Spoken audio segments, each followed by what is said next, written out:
सही कहा तुमने, बल्कि हम सबको इस बात का गर्व है कि हम आदर्श परिवार का एक हिस्सा हैं। प्रणव, चलो तुम्हारे गर्व को थोड़ा और बढ़ाते हैं। मेरे गर्व को?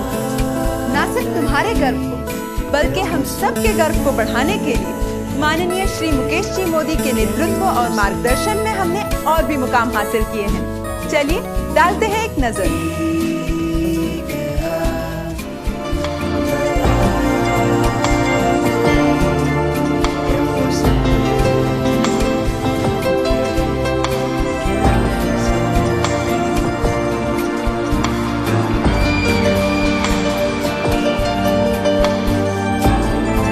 This is something we should extremely be proud of.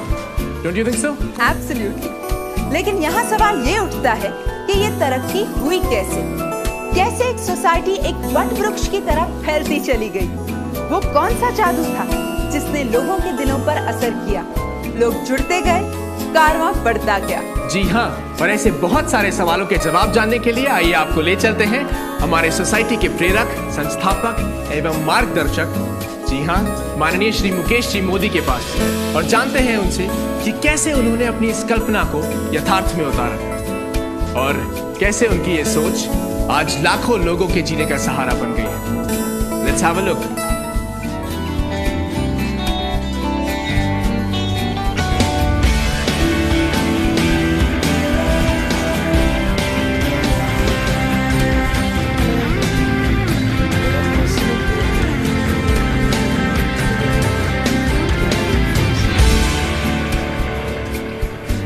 नमस्कार मोदी जी।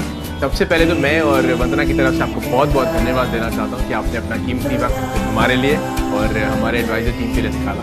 सर, सबसे पहले तो मैं आपको बधाई देना चाहूँगा कि आज पूरे देश की सबसे बड़ी multi state credit cooperative society है आप। 1,30,000 से भी ज़्यादा एडवाइजर्स हैं आपके पास। तो सर, इसकी शुरुआत जो वो कहाँ से हुई, इसका ओरिजिन का जो थॉट है वो कहाँ से आया, इसका बीज कहाँ से शुरू हुआ? मैं बैंकिंग सेक्टर में था, कोऑपरेटिव बैंकिंग सेक्टर में। मेरे पिताजी की डेथ होने के बाद में 1994 से मैं आदर्श कोऑपरेटिव बैंक का अध्यक्ष बना था। हमारा एरिया थोड़ा सा बैकवर्ड एरिया है, जहाँ इंडस्ट्रियलाइजेशन नहीं है, एम्प्लॉयमेंट के साधन नहीं है। उस हिसाब से बहुत सारे लोगों की ज़रूरत थी कि उनको नौकरी और रोज़गार मिले। तो एक सर्विस सेक्टर ऐसा था जिसको हम लोग ऊँचाई पर ले जा सकते थे। बैंक के अंदर भी बड़ी लिमिटेशन थी नौकरी देने की, रोज़गार देने की। तो मैंने ये प्लान किया कि मैं, क्योंकि कोऑपरेटिव बैंकिंग सेक्टर में था, तो एक क्रेडिट कोऑपरेटिव सोसाइटी एस्टेब्लिश करूं और ज़्यादा से ज़्यादा लोगों को रोज़गार दूं। इसीलिए 1999 में मैंने एक क्रेडिट कोऑपरेटिव सोसाइटी की स्थापना की। मोदी जी, हम आपसे जानना चाहते हैं कि आदर्श के पीछे आपका विजन क्या था, आपका लक्ष्य क्या था? मेरी अपनी सोच ये थी कि लोगों को ज़्यादा से ज़्यादा रोज़गार मिले। तो रूरल एरिया में सेविंग बहुत, और रूरल एरिया की सेविंग वहाँ पर इन्वेस्ट नहीं होती है, वो माइग्रेट होती है अर्बन एरिया की तरफ। अर्बन एरिया डेवलप हो रहा है, वहाँ इंडस्ट्रियलाइजेशन हो रहा है, वहाँ सारी चीज़ें आ रही हैं। तो मेरे दिमाग के अंदर ये भी बात थी कि अगर लोकल पैसा जो है वो अगर वहीं इन्वेस्ट होना शुरू होता है, वहाँ के डेवलपमेंट के लिए लगता है, तो भी लोगों को फायदा होगा। लगभग 15 साल में इतने छोटे से कार्य समय में आपने अपने शेयर होल्डर्स को 238% प्रॉफिट डिविडेंड शेयर दिया। इसके पीछे जो आपकी मेहनत है, प्लीज उसके बारे में और बताएं। मैं तो अकेले ही चला था मंजिल की ओर, लोग जुड़ते गए, कारवां बनता गया। तो धीरे धीरे लोग जुड़ते गए और हम लोगों ने एक अच्छा मुकाम हासिल किया। देश में हम नंबर 1 पर है। देश में 800 से ज़्यादा ब्रांचें हैं हमारी, और उसके थ्रू हम लोगों को सर्विसेज दे रहे हैं।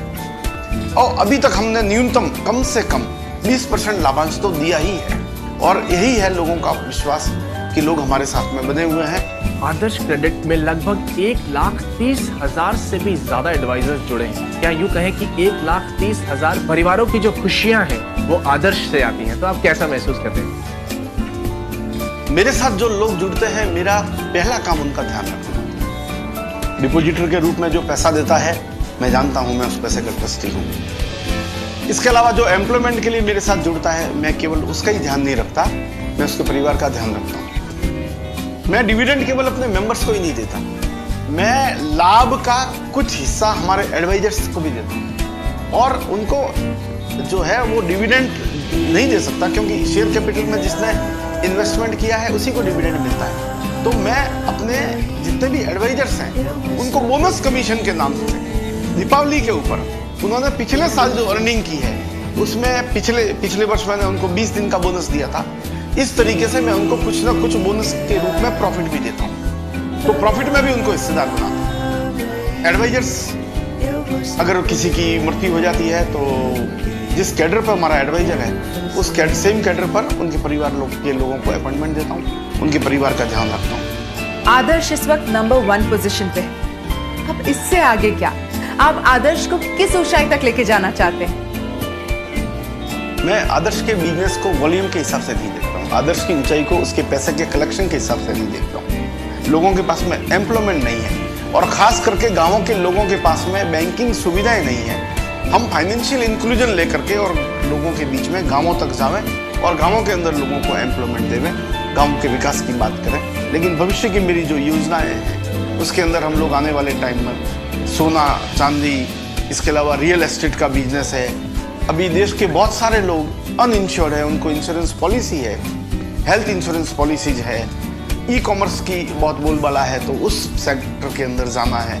इस तरह के काम हम करना चाहते हैं। जिस तरह से दूध के क्षेत्र के अंदर बहुत बड़ी क्रांति कोऑपरेटिव के माध्यम से आई है, वैसे ही फाइनेंशियल सेक्टर के अंदर बहुत बड़ी क्रांति हम आदर्श क्रेडिट के माध्यम से लाना चाहते हैं। मेरा अल्टीमेट गोल ये है। वेल, बहुत सारे जो लोग हैं जो आदर्श के साथ जुड़ना चाहते हैं, एडवाइजर्स बनना चाहते हैं, उन लोगों के लिए आपका क्या मैसेज है? मेरा तो उन लोगों से एक ही बात कहना है, किसी भी ऑर्गेनाइजेशन के साथ जुड़े, किसी के साथ भी काम करें, लेकिन किसी भी ऑर्गेनाइजेशन के साथ में काम करने से पहले उस ऑर्गेनाइजेशन की वायबिलिटी, उस ऑर्गेनाइजेशन के प्रॉफिट, उसके पीछे काम करने वाले लोगों के मोटिव, उस ऑर्गेनाइजेशन के बारे में सब कुछ जान ले कि वो लीगल फ्रेमवर्क में वो ऑर्गेनाइजेशन काम कर रहा है, वो लोगों के पैसे को सही तरीके से इन्वेस्ट कर रहा है, चाहे वो आदर्श के साथ जुड़े, चाहे वो किसी और ऑर्गेनाइजेशन के साथ जुड़े। वो आदर्श के साथ बहुत विश्वास के साथ जुड़ सकते हैं। हमारे यहाँ पूरी ट्रांसपेरेंसी है।